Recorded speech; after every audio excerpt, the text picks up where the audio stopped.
अगर तुम हर मिनट हर घड़ी किसी ऐसे इंसान के बारे में सोचते रहते हो जिसको शायद तुम्हारा दिल तोड़ने में, तुम्हें इग्नोर करने में, तुम्हें झूठा साबित करने में मजा आता है, तो अभी इसी वक्त अपने आप से दो प्रश्न पूछना। पहला ये कि उस इंसान के बारे में इतना सोचने का टाइम आया कहां से तुम्हारे पास, और दूसरा ये कि अब से तुम इस टाइम का क्या करने वाले हो।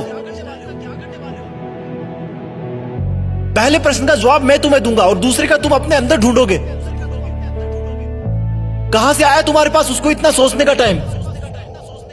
तुमने लगभग सब जगह का टाइम मार दिया सिर्फ उस एक इंसान के लिए। अब तुम्हारे दोस्त तुम्हें पहले वाला दोस्त नहीं मानते क्योंकि तुमने अपने इतने सारे दोस्तों का टाइम भी उसको दे दिया है। अब तुम अपने शरीर पर ध्यान भी नहीं देते क्योंकि वो टाइम भी तुमने उसको दे दिया है। ना तुम समय पर नहाते हो, ना समय पर खाते हो, ना डेली एक्सरसाइज करते हो, ना जिम जाते हो, ना टाइम पर सोते हो, ना कोई ख्वाब भी रोते हो। क्या हालत बना रखी है तुमने अपनी। तुमने उस इंसान के लिए अपना और खुद का टाइम मार दिया जिसे तुम्हारे होने या ना होने से कोई फर्क नहीं पड़ता।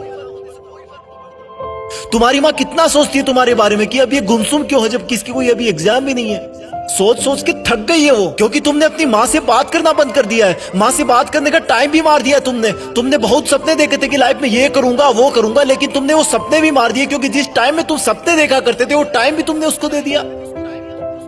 तुम पहले कॉमेडी मूवी देखना पसंद करते थे लेकिन अब सिर्फ सैड सॉन्ग सुनकर रोते रहते हो। तुमने अपने मूड को खुश करने वाली कॉमेडी मूवीज को देखने का टाइम भी उसको दे दिया।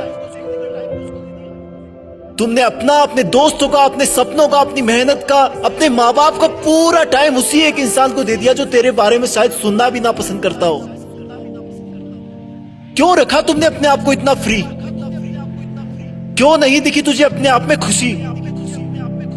अरे इस समंदर में बहुत सारे पत्थर है, तुम सिर्फ एक के लिए क्यों रुक गए। तेरा सपना तो नाम कमाना था ना, तेरा सपना तो लग्जरी लाइफ जीने का था ना। क्या तू उस एक इंसान के लिए अपने माँ बाप की आंखों की चमक को बुझा सकता है जिन्होंने अब तक कितना सब्र बांध के रखा कि तू उनका नाम रोशन करेगा, उनको दुनिया घुमाएगा। क्या तू उस एक इंसान के लिए तेरी लाइफ में आने वाले लाइफ पार्टनर को हमेशा के लिए धोखे के अंधेरे में रख सकता है। स्टॉप इट यार, मत कर ऐसा।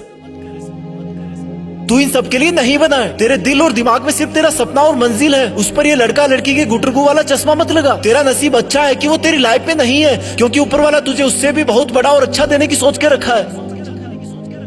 और फिर एक दिन जब तू जिंदगी की आखिरी स्टेज से बेस्ट इन लाइफ का अवार्ड लेकर नीचे उतरेगा ना, तब भीड़ में से सबसे पहले जो लोग तेरा वेलकम करने के लिए आगे आएंगे वो तेरे माँ बाप होंगे, फिर तेरे दोस्त होंगे, तेरे भाई बहन होंगे, तेरे परिवार होगा।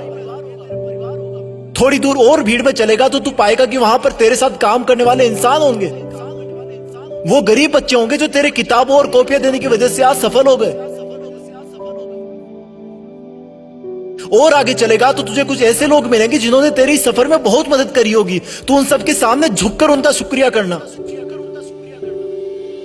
और आगे चलेगा तो फिर अनजान लोगों की भीड़ शुरू हो जाएगी। उसी भीड़ में कहीं थोड़ा सा आगे जाकर वो इंसान मिलेगा जिसको तुम कभी पूरा टाइम सोचा करते थे, जिसकी याद तुम्हें हर वक्त रुलाया करती थी, जिस इंसान ने तुम्हें नीचा दिखाकर, नालायक बताकर ठुकरा दिया था, जिसके तुम्हारी जिंदगी से जाने के बाद तुम बहुत रोए थे, जिससे तुमने बात करने के लिए, देखने के लिए कितनी मन्नतें मांगी थी, रिक्वेस्ट करी थी।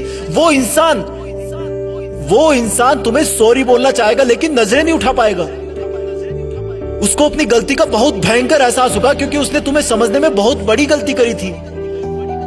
तुम्हारे प्यार को ढोंग समझा था, उसने तुम्हें बेवजह आवारा समझा था, जबकि तुम वैसे बिल्कुल नहीं थे। तुम सच्चे थे पर उसकी आंखों पे घमंड की पट्टी बंधी थी। वो इंसान तो भीड़ में बहुत रो रहा होगा लेकिन तुम उसके कंधे पर हाथ रखकर उसको माफ कर देना और बोलना कि थैंक्स यार, अगर उस दिन तूने मेरा दिल ना तोड़ा होता ना तो आज मैं भी तुम्हारी तरह इसी भीड़ में खड़ा होता। आज जिंदगी की आखिरी स्टेज से बेस्ट इन लाइफ का अवार्ड लेकर कोई और नीचे उतर रहा होता। और फिर तुम अपने उस दिन के डिसीजन पर गर्व करना कि अच्छा हुआ जो मैंने उस दिन इस इंसान के बारे में सोचना बंद कर दिया। अच्छा हुआ जो मैंने दुनिया की बजाय अपने आप को ढूंढ लिया। अच्छा हुआ जो मैंने फ्री रहना बंद कर दिया। अच्छा हुआ जो मेहनत करना शुरू कर दिया। और अच्छा हुआ कि मैं भी बदल गया, क्योंकि अगर तुम नहीं बदलते तो तुम्हारे जाने के बाद ही तुम इस दुनिया से खत्म हो जाते। तुम्हें बदलाव की सख्त जरूरत थी, तुम्हें उसे भूलने की सख्त जरूरत थी।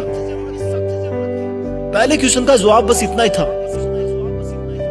दूसरे प्रश्न का जवाब अब तुम्हें अपने अंदर ढूंढना है कि अब तुम उस इंसान को भूलने के बाद उस टाइम में क्या करोगे जिसमें उसको याद किया करते थे। याद रखना, ये जितना मुश्किल लग रहा है उतना मुश्किल बिल्कुल नहीं है। तुम कर सकते हो, यू कैन डू इट। तुम्हारी जीत फिक्स है, तुम्हें करना ही होगा। तुम ऐसे किसी को सोचकर अपना वक्त बर्बाद नहीं कर सकते। तुम्हें खुद को पूरी दुनिया से ऊपर रखना है, तुम कर लोगे। तुम लकी थे कि तुम्हें वो दर्द और एहसास मिला जो तुम्हें रॉकेट की तरह उड़ने पर मजबूर कर दिया। अब तुम्हें कोई नहीं रोक सकता।